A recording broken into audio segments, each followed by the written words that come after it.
1 ноября в Кыргызско-Российском славянском университете состоялась международная научная конференция «Институты власти и права народов Евразии в XIII-XIX веках», посвященная 30-летию образования Кыргызско-Российского славянского университета и 25-летию юридического факультета вуза.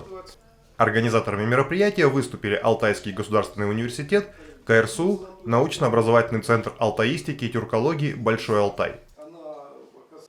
Конференцию открыли декан юридического факультета КРСУ профессор Бермет Тугельбаева. Вы знаете, что эта конференция такая, несколько многодисциплинарная. Да? Здесь не только юристы присутствуют историки, этнографы, я имею в виду в числе участников. Таким образом, в общем-то, сейчас вообще такая тенденция создавать междисциплинарные научные школы, проводить междисциплинарные научные исследования, и я думаю, это правильно. И вот наша конференция как раз-таки, наверное, будет проходить в этом русле.